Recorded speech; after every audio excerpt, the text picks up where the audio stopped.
Kira Vance had exactly 47 credits to her name, and that was not enough to buy a decent meal on Korvax Station, let alone a starship. She walked through the salvage yard with her hands shoved deep into the pockets of her worn jacket, her boots clanking against the rusted metal floor as she passed rows upon rows of broken vessels and stripped hulls that once sailed between the stars, but now sat waiting to be melted down for scrap.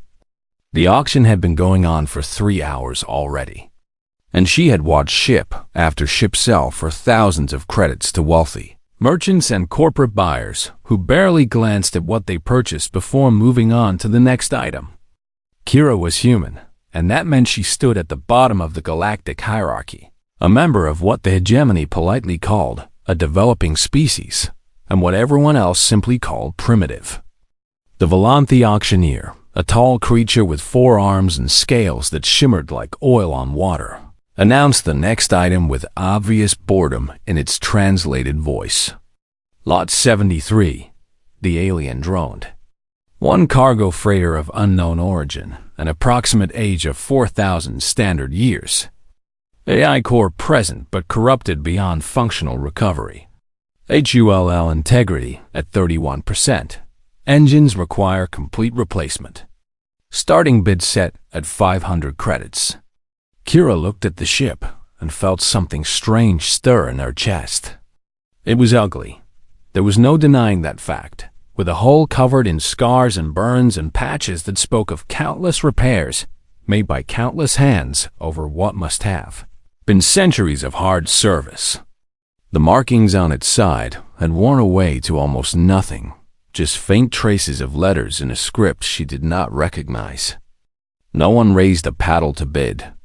The auctioneer made a sound of disgust and lowered the price to 300, then 200, then 100, and still no one showed any interest in the ancient wreck. 50 credits, the Volanthi announced with clear irritation. Surely someone will take this piece of debris off our hands for 50 credits.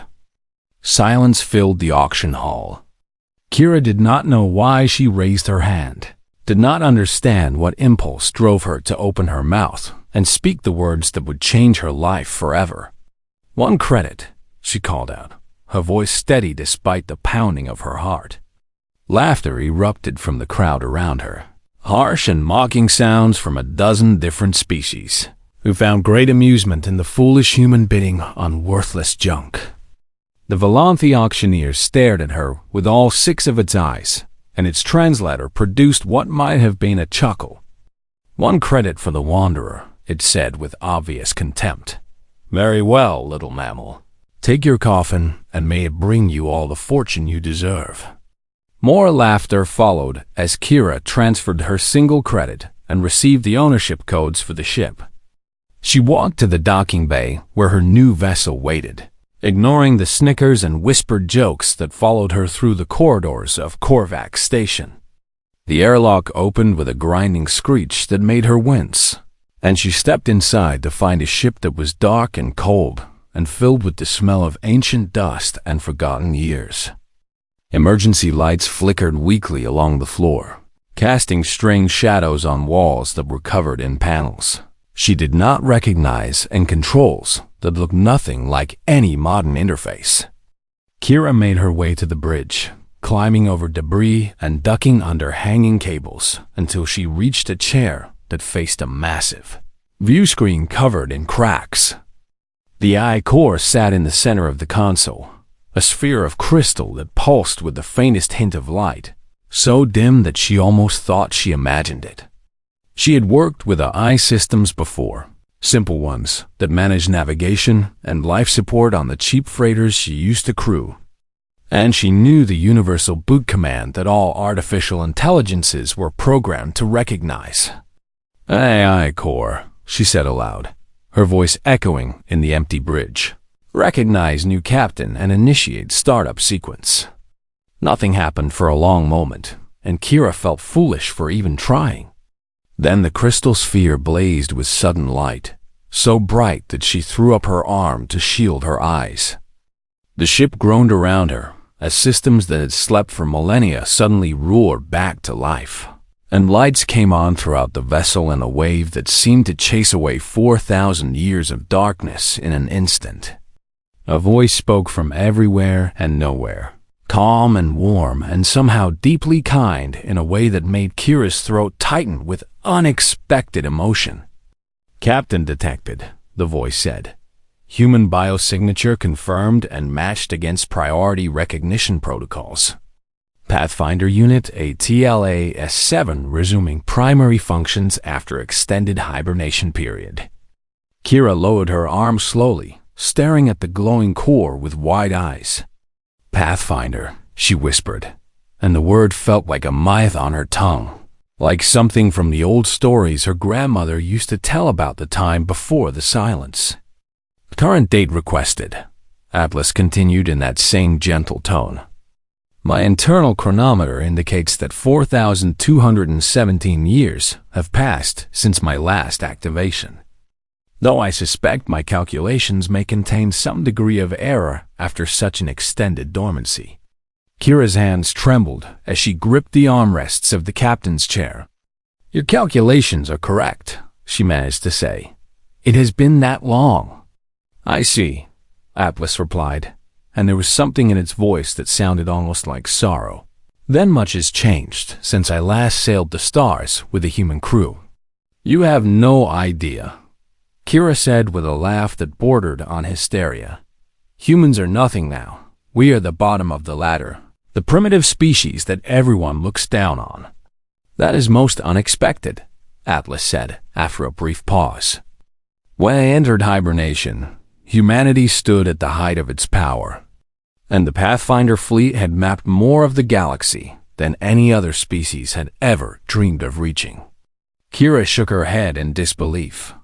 "Those days are long gone," she said.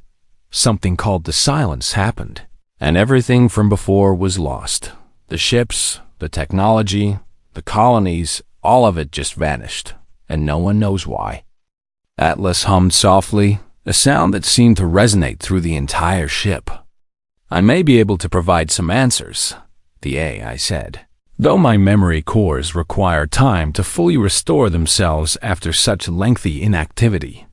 Kira looked around the bridge at the ancient technology that surrounded her, at the controls and screens that were slowly coming to life with data she could not begin to understand. "What exactly are you?" she asked. "What is a Pathfinder?" "We were the first explorers," ATLAS answered with unmistakable pride. "We opened the roads between the stars and made the galaxy safe for humanity to follow. We mapped the dangers and charted the paths and built the foundation upon which your ancestors created an empire that spanned 100,000 worlds." The words hit Kira like a physical blow. "An empire," she breathed. "Indeed," Atlas confirmed. "And though I do not yet understand what has happened in my absence, I remain what I have always been, a guide, a protector, and a keeper of roads that the galaxy has long forgotten." Kira sat in the captain's chair of her one-credit ship and began to laugh. And this time, there was no hysteria in it, only pure and overwhelming joy. She had bought a piece of junk, and somehow she had gotten a legend instead. 3 weeks had passed since Kira found a TLAS, and in that time her entire understanding of the galaxy had been turned completely upside down. The Wanderer looked different now, its systems humming with power that modern engineers would have called impossible. Its hull slowly repairing itself through some ancient technology that Atlas called regenerative plating, as if such miracles were perfectly ordinary. Kira sat in the captain's chair and watched the star street past a view screen as her ship traveled through what Atlas called a fold corridor, a hidden path through space that cut weeks of travel down to mere hours. The hegemony shipping route from Korvax to the Delphin colonies takes 14 standard days, Atlas explained in that calm voice she had grown to love. But this corridor will bring us there in approximately 9 hours. "How is that possible?" Kira asked, still amazed even after witnessing several such journeys. "The fold corridors exist in the spaces between normal space," Atlas said. My creators discovered them during the early days of human expansion and mapped thousands of them across the galaxy, though I suspect most have been forgotten since the silence. Kira shook her head slowly as she tried to imagine a time when humans possessed such incredible knowledge. Why did no one else find these corridors? She asked. They did not know to look, Atlas replied. And even if they had looked, they would not have known how to see. The corridors require a specific type of sensor array that humanity developed and apparently never shared with other species. The Wanderer emerged from the corridor in a flash of light, and Kira found herself staring at the Delphin colonies, a cluster of space stations that served as one of the busiest trading hubs in this sector. She had cargo to deliver, medical supplies that she had picked up at Korvax for a client who was paying triple the usual rate, because they needed the delivery in days rather than weeks. Approaching Delphin Primary, she announced to the station traffic control, requesting permission to dock. There was a long pause before the controller responded. Wanderer, our records show you departed Korvax Station only 9 hours ago. The confused voice said, That is not possible. Please confirm your point of origin. Korvax Station, Kira repeated with a smile she could not hide. 9 hours ago, I took a shortcut. She docked and delivered her cargo, and the look on her client's face when she arrived 2 weeks ahead of schedule was something she would treasure forever. Word spread quickly after that first impossible delivery. A human pilot with a ship that could cross the galaxy faster than anything that Hegemony had ever built became the subject of whispered conversations in spaceport, bars and trading halls across a dozen systems. Kira took more jobs, choosing carefully to avoid drawing too much attention while still building up the credits. She needed to keep the Wanderer supplied and running, but attention found her anyway. Captain, Atlas said one evening as they drifted in empty space between jobs, I have completed another restoration cycle and recovered additional memory files. Kira looked up from the meal she was eating, a real meal now that she could afford actual food instead of nutrient paste. What did you find? She asked. Information about the silence, Atlas said, and something in the eye's tone made her set down her fork, and about what humanity was before it happened. The main view screen flickered to life, displaying star maps and data that scrolled past too fast for Kira to read. During the first expansion era, humanity discovered something in the deep reaches of space. ATLAs began. Evidence of an ancient species that we called the precursors. Beings who had ruled the galaxy millions of years before any current civilization existed. Kira felt a chill run down her spine. The precursors were not kind rulers, Atlas continued. They created servant races, engineered species designed to worship them and serve their every need. And when they finally disappeared, they left behind instructions encoded in the very genes of their creations. What kind of instructions? Kira asked quietly. Instructions to rebuild their empire when the time was right, Atlas said. Instructions that would activate when their servants reached a certain level of technological development. The star map zoomed in on a cluster of familiar systems, worlds that Kira knew belonged to the oldest and most powerful members of the hegemony. The Volanthi, the Korthan, the Sith, and a dozen other species, Atlas said. All of them bear the genetic markers of precursor engineering. All of them were created to serve. Kira's mind raced as she tried to understand what she was hearing. Are you saying the hegemony is a precursor creation? She asked. Not consciously, Atlas replied. The current generations have no memory of their origins. But the foundational structures of their society, the hierarchies, the drive for expansion, the subtle hostility toward species they did not create. All of it stems from programming buried deep in their collective unconscious. And humanity? Kira asked. What does this have to do with us? Atlas paused for a moment before answering. Humanity was not created by the precursors, the AI said. We evolved naturally on Earth, and when we reached the stars, we discovered the truth about the precursor servant races.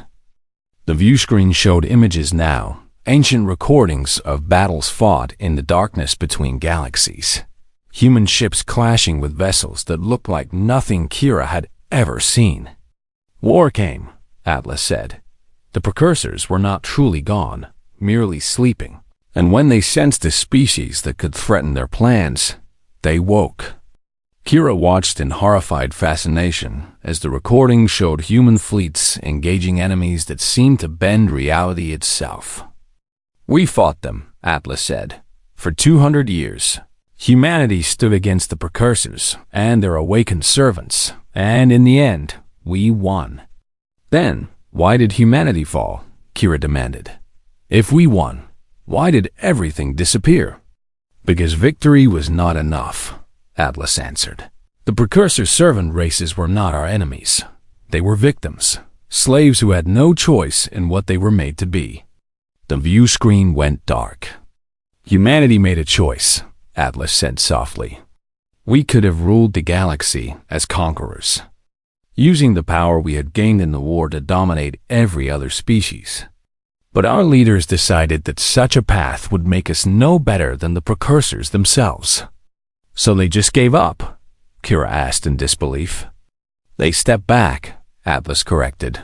They dismantled the fleets, erased the records, and scattered humanity to the edges of known space so that the servant races could grow and evolve without masters. Kira sat in stunned silence as the weight of this revelation pressed down on her. The Pathfinders were given a final mission, a TLAS concluded, to sleep and wait, and when the time was right, to guide humanity back to the stars. And is the time right now? Kira asked. I do not know, a TLAS admitted. My memory cores are not fully restored, but I have recovered one crucial piece of information. The coordinates to Eden Primaris, humanity's first colony beyond Earth, where the full truth of the silence is kept. Kira looked at the stars through her view screen, at the galaxy that suddenly seemed far more complex and dangerous than she had ever imagined. Then I guess we know where we are going next, she said. Behind them, unseen and unknown, a hegemony inquisitor ship noted their position and began to follow. The trouble started at Nexus Station, a lawless trading post on the border of hegemony space where criminals and merchants conducted business side by side without asking too many questions. Kira had stopped to refuel and resupply, keeping her head down and her ship's more unusual capabilities hidden as best she could. But someone had been talking, and secrets never stayed secret for long in places like Nexus. She was walking back to her docking bay when they surrounded her. 6 armed aliens wearing the colors of the Scythian cartel, one of the most dangerous criminal organizations in the galaxy. Kira Vance, the leader said, a scarred Scythian with cybernetic implants covering half his face. You have something we want. Kira kept her hands visible and her voice calm. I am just a freighter pilot, she said. I do not have anything worth stealing.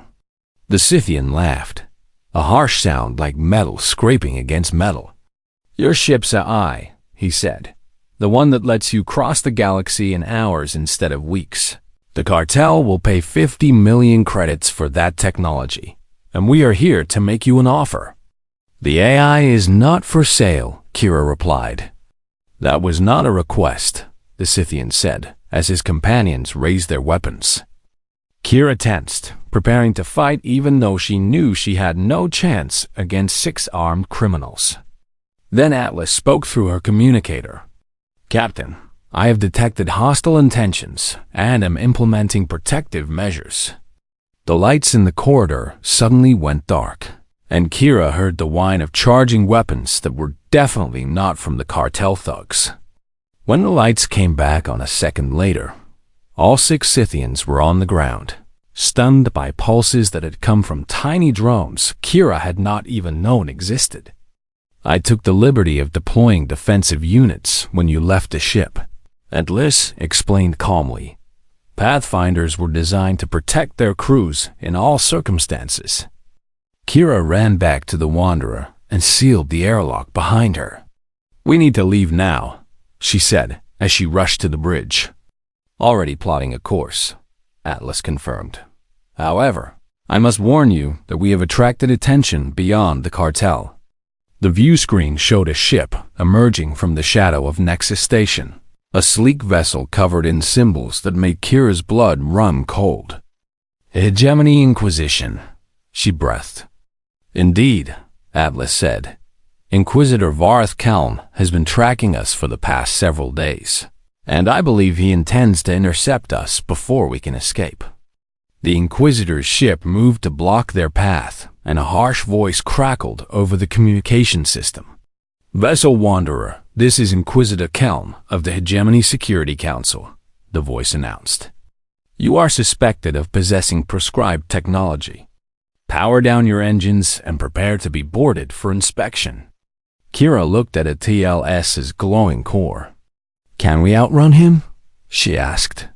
"His ship is fast," Atlas replied, "but not fast enough. Hold on." The Wanderer's engines roared to life with a power that made the entire ship vibrate, and they shot forward so quickly that the Inquisitor's vessel became a tiny dot in seconds. But their troubles were far from over. As they fled through the darkness between stars, Atlas detected more ships converging on their position. "The cartel has dispatched a hunter fleet," the AI announced. 12 vessels approaching from multiple vectors. They intend to box us in." Kira watched the tactical display with growing fear as red dots surrounded them on all sides. "Atlas, I need options," she said. "I am calculating," the AI replied. "But I must warn you that these ships are heavily armed, and while the Wanderer possesses defensive capabilities, we have not tested them in actual combat." The first cartel ship entered weapons range and opened fire, sending bolts of plasma streaking toward them through the void. The Wanderer shuddered as its shields absorbed the impact. "Shields holding," Atlas reported, "but they will not withstand sustained bombardment from multiple attackers." More ships arrived and added their fire to the assault, and Kira gripped her chair as explosions rocked the vessel. "Atlas, do something," she shouted. "Understood," the AI said, and something in its voice changed, becoming harder and colder, activating combat protocols. The Wanderer transformed around her. Panels slid open to reveal weapon systems that Kira had not known existed, cannons and turrets and devices that hummed with barely contained energy. "Pathfinders were not merely guides, Captain," Atlas said, as the ship began to move with a precision that seemed almost alive. "We opened the roads between the stars, but we also protected those roads from anything that threatened humanity." The first cartel ship exploded as a beam of brilliant light cut through its hull like it was made of paper. Kira watched in stunned amazement as her ancient vessel tore through the hunter fleet with devastating efficiency, dodging their attacks while returning fire with weapons that made their modern technology look primitive. In less than 3 minutes, 8 of the 12 ships had been destroyed, and the remaining 4 were fleeing at maximum speed. "Combat complete," Atlas announced, its voice returning to its usual gentle tone. "All hostile vessels neutralized or retreated. Shall I pursue the survivors?" "No," Kira said quickly. "Let them go." She stared at the debris field that had once been a cartel fleet, her hands shaking as the reality of what had just happened sank in. "ATLAS, what was that?" she asked quietly. "Defensive systems designed during the Precursor War," the AI explained. Pathfinders needed to be able to protect themselves and their charges against enemies, far more dangerous than common criminals. Kira thought about the war Atlas had described, about humanity fighting against beings who could bend reality itself. "If the Pathfinders were this powerful," she said, "then what was the rest of humanity's fleet like?" "Magnificent," Atlas answered with unmistakable pride. "We were the scouts and the guardians of the roads. But the battle fleets, the dreadnoughts, the world ships, they were something beyond anything the galaxy has seen since." The Wanderer sailed on through the darkness, leaving destruction behind. "Captain," Atlas said after a long moment of silence, "I have completed another memory restoration cycle." "What did you find this time?" Kira asked. "The complete coordinates to Eden Primaris," the AI replied, "and the route we must take to reach it.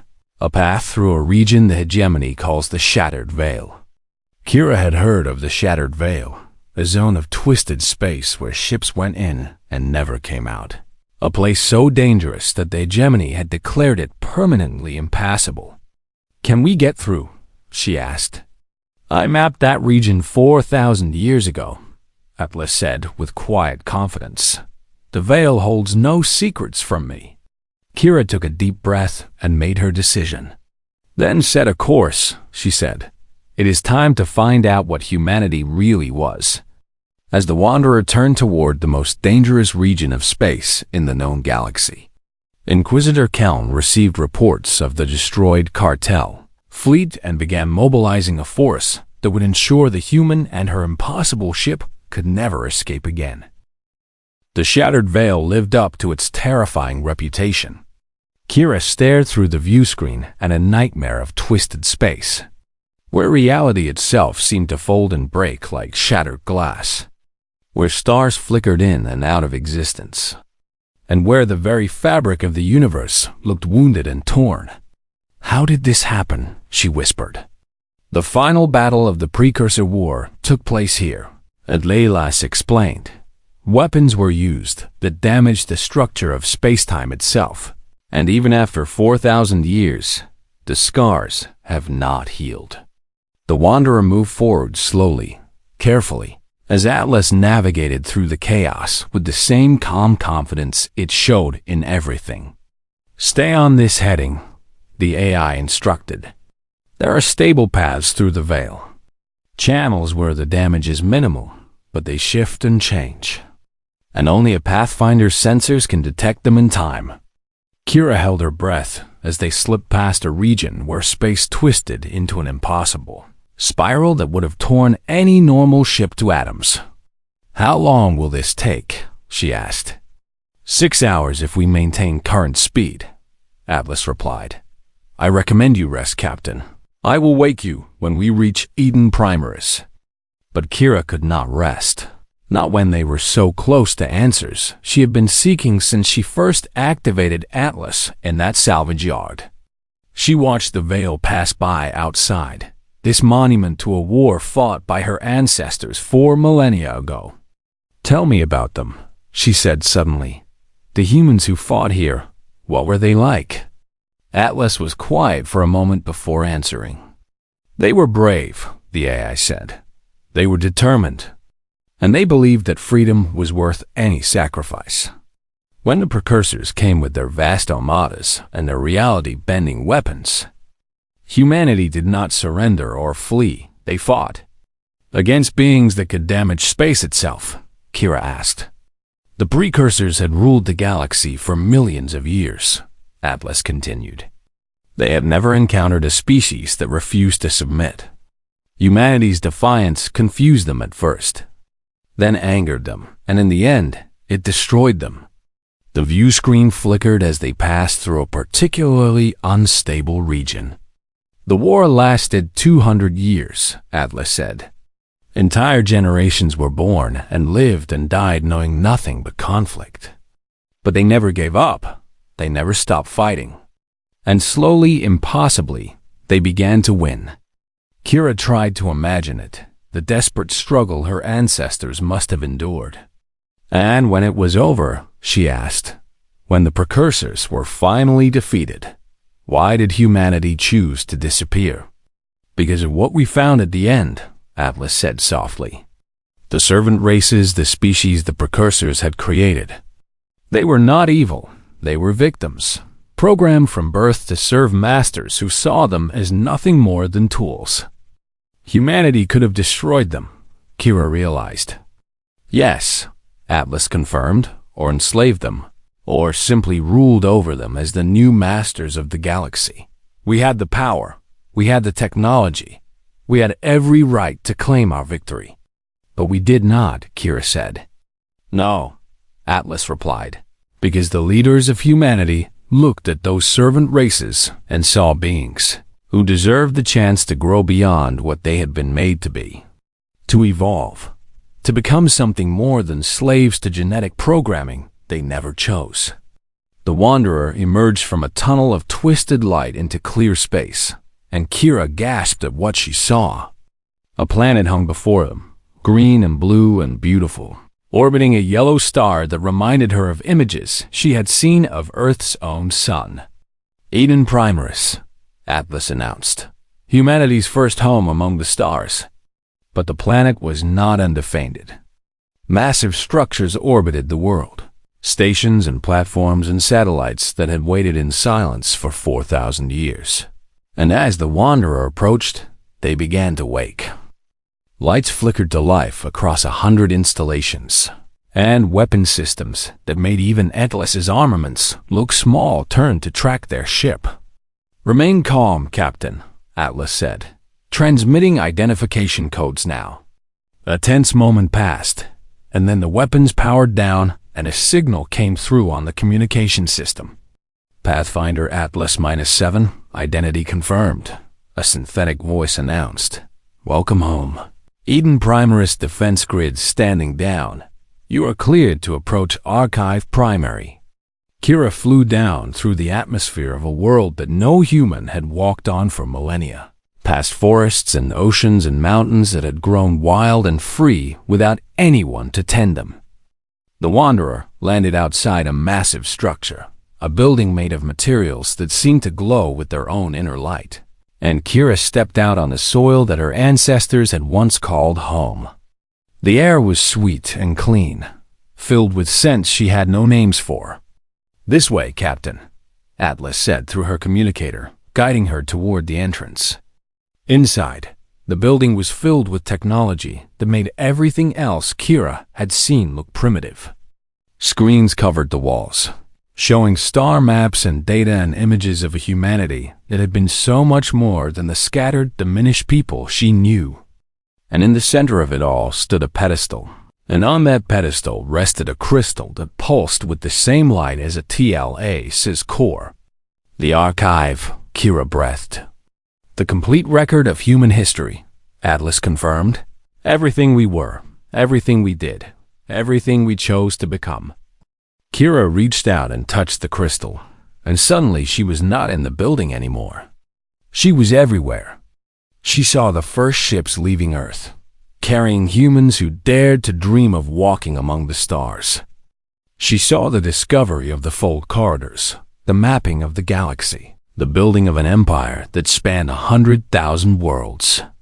She saw the first contact with the precursors, the beginning of the war, the terrible battles that raged across 1,000 systems. And she saw the end, the moment of victory, and the choice that followed. Leaders gathering in a chamber much like this one, debating what humanity should do with its triumph. Voices arguing for dominion, for using their power to rule the galaxy forever. And other voices, quieter but no less determined, arguing for something different. "We did not fight to become like them," one speaker said. A woman with silver hair and eyes that held centuries of war. "We fought so that no one would have to suffer under masters ever again. How can we honor that sacrifice by becoming masters ourselves?" The vote was close, but in the end, humanity chose freedom over power. The fleets were dismantled, the records erased, the colonies abandoned. Humanity scattered to the edges of space, becoming the minor species that Kira had always known. And the Pathfinders were given their final mission, to sleep and wait and guide humanity home when the galaxy was ready. Kira came back to herself with tears streaming down her face. "We were not conquered," she said, her voice shaking with emotion. "We chose this." "Yes," Atlas replied gently. "Humanity gave up everything so that the servant races could be free. And now you know the truth that the galaxy has forgotten." Kira looked at the screens around her, at the records of what her people had been and what they had sacrificed. "What do I do with this?" she asked. Before Atlas could answer, the defense grid sent an alert. "Multiple vessels approaching. the synthetic voice announced. Hegemony battle fleet detected. Estimated arrival in 4 hours. Inquisitor Kelm had found them. Inquisitor Voreth Kelm stood on the bridge of his flagship, the Righteous Fury, watching as his fleet of 30 warships dropped out of hyperspace above Eden Primaris. He had spent his entire career hunting down threats to the hegemony, but nothing had prepared him for what his sensors were now showing him. By the Founders, his tactical officer whispered, "Those orbital defenses. That technology, sir. This should not exist." Kelm said nothing, but his forearms tightened with tension as he studied the readings. The human and her impossible ship had led him to something ancient and terrifying, something that made his entire fleet look like toys compared to the weapons platforms orbiting that green world. "Open a channel," he ordered. The communication system crackled to life, and Kelm spoke with all the authority of his office. "Human vessel, this is Inquisitor Voreth Kelm of the Hegemony Security Council," he announced. "You are in possession of prescribed technology and have entered restricted space. Surrender immediately and submit to inspection, or you will be destroyed." A long moment of silence followed, and then a human voice responded. "Inquisitor Kelm, this is Kira Vance," the woman said. And there was something in her tone that Kelm had never heard from a human before. A quiet confidence that bordered on pity. "I suggest you stand down. You have no idea what you are dealing with." Kelm's scales flushed with anger. "You dare threaten me, mammal," he snarled. "I have 30 warships. What do you have?" "The truth," Kira replied simply, "and the power to destroy your entire fleet in seconds if I choose to use it." On the planet below, Kira stood in the archive chamber with her hand resting on Atlas's console. The defense grid was fully online now. 1,000 weapons platforms awakened from their 4,000-year slumber, each one capable of cutting through a hegemony battleship like a hot knife through water. "Captain," Atlas said, "the defense grid awaits your command. One word and Inquisitor Kelm's fleet will cease to exist." Kira looked at the screen surrounding her, at the star maps and the records and the history of everything humanity had been. She thought about the choice her ancestors had made, the sacrifice they had endured to give the servant races a chance at freedom.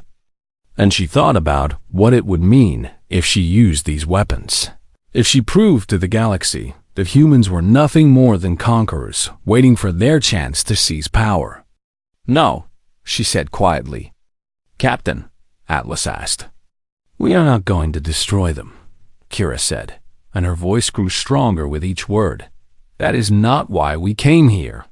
She walked to the archive crystal and placed both hands upon it. "Atlas, I want you to broadcast everything," she said, "not just to Kelm's fleet, but to every ship, every station, every world in the galaxy that can receive a signal.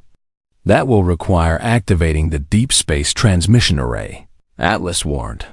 "The entire galaxy will see what you send." "Good," Kira said with a smile. "It is time they learned the truth." On the Righteous Fury, Inquisitor Kelm watched in confusion as his communication screen suddenly filled with data he had never seen before. Images and recordings began to play, showing ships and battles in worlds that looked like nothing in any hegemony historical record. "What is this?" he demanded. "The truth," Kira's voice echoed across his bridge. "The truth about humanity, the truth about the precursors, and the truth about what the hegemony really is." Kelm watched in growing horror as the history of the galaxy unfolded before his eyes. He saw the precursors and their servant races, the genetic programming that still lingered in his own cells. He saw the rise of humanity, their discovery of the fold corridors, their empire of 100,000 worlds. He saw the war, the terrible conflict that had scarred the very fabric of space. And he saw the choice, the moment when humanity could have become the new masters of the galaxy, and instead chose to disappear so that species like his own could be free. "This is impossible," he whispered. But even as he spoke, He knew it was true. Knew it in his bones and his blood and the deepest parts of his being. Across the galaxy, the same broadcast reached 1 trillion screens on 1 million worlds. Species that had looked down on humans for centuries stared in shock as they learned that everything they believed about their own history was a lie. The Volanthi, the Korthan, the Sith, all of them saw the truth of their origins, and all of them learned what humanity had sacrificed so that they could be free. Kira's voice rang out across the stars. "We did not disappear because we lost," she announced. "We disappeared because we won, and winning was not enough. We wanted you to be free, truly free, not slaves to the precursors or servants to us. Just free to become whatever you chose to be." On the righteous fury, Inquisitor Kelm slowly lowered himself into his command chair. His entire understanding of the universe had just been destroyed, and he did not know what to think or feel or believe anymore. "Inquisitor," his tactical officer asked hesitantly, "what are your orders?" Kelm looked at the planet below, at the human who had just given the galaxy the most precious gift anyone could give, the truth. "Stand down," he said quietly. "All ships, power down weapons and hold position." The fleet obeyed, and silence fell across the void. Kira watched the hegemony ships go still and felt a weight lift from her shoulders. "It is done," she said softly. "Yes," Atlas agreed. "The truth is out, and the galaxy will never be the same." Kira walked out of the archive building and stood under the alien sky of Eden Primaris. She could see the stars through the atmosphere, thousands of points of light that suddenly felt closer than they ever had before. "What happens now?" she asked. "That depends on you," Atlas replied. "The Pathfinder's original mission was to guide humanity home when the galaxy was ready. Perhaps it is time for that mission to begin." Kira thought about all the humans scattered across the stars, living as second-class citizens in a galaxy that had forgotten what they truly were. She thought about the full corridors waiting to be rediscovered, the lost colonies waiting to be found, the roads waiting to be reopened. "Then let us get started," she said with a grin. She climbed back aboard the Wanderer, her impossible ship, her 1-credit miracle, and sat down in the captain's chair. "Atlas, plot a course for the nearest human settlement," she ordered. "We have a lot of people to wake up." "With pleasure, Captain," the AI replied, and she could hear the joy in its ancient voice. The Wanderer rose from the surface of Eden Primaris and sailed toward the stars.